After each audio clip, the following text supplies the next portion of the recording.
Bonjour et bienvenue dans Une minute un livre. Je vous parle aujourd'hui du roman graphique de Fanny Vella et Si on changeait d'angle chez le Duc Graphique 2022. Alors il s'agit ici du tome 1 et le tome 2 est déjà dispo.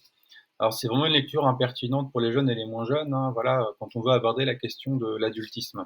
Alors les câlins forcés aux enfants, leur toucher les cheveux, les obliger à faire la bise, se pose-t-on la question de leur consentement? Vous posez-vous la question? Dans l'ouvrage, hein, justement, Fanny Vella vous invite à voir la parentalité et l'enfant autrement afin de déconstruire pour nombre d'idées reçues. Alors c'est une vraie pépite pédagogique, hein, et éducative pour une véritable prise de conscience de situations où le consentement est un impensé. Pour cette prise de conscience, le procédé est clair, vous mettre dans la position que vous imposez quotidiennement aux enfants. Alors je vous donne deux exemples, hein. Le premier, le voici, je vous montre le dessin et je vous lis. Hop. Bon, ça suffit, Jean-Claude, sois gentil avec le monsieur et prête-lui ta voiture, mais je ne le connais même pas. Il faut apprendre à partager. Et donc à gauche, hein, vous avez la partie notamment l'accompagnement pédagogique avec et si on changeait de formulation. Et ici, hein, c'est je te propose qu'on mette de côté les jeux que tu ne veux pas partager et on laisse à disposition les autres pour que tu puisses jouer avec les enfants. Je vous montre le second exemple. Hop, je vous montre le dessin. Donc je vous lis, hein, mais enfin mesdames, où qu'il est mignon ce petit bonhomme, mais regardez-moi ces petites bouclettes, ces jolies bouclettes, pardon.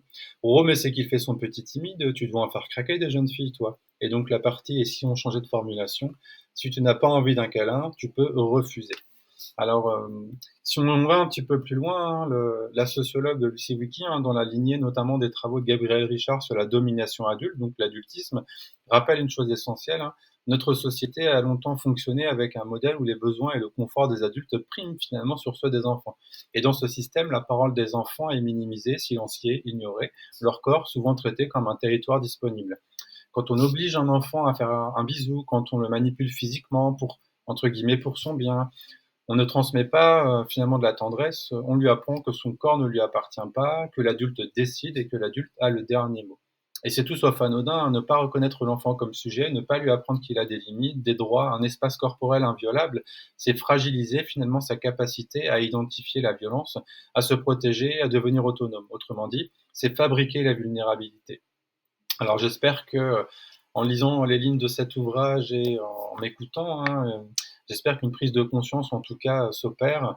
Donc, à vous d'agir maintenant, hein, de régler les comportements et de mieux comprendre en tout cas les situations du quotidien. Voilà. Retrouvez également dans l'ouvrage des témoignages et des encarts d'expertes, voilà. Et pour rappel, hein, donc un tome 2 est dispo. Très bonne découverte, très bonne lecture, à bientôt.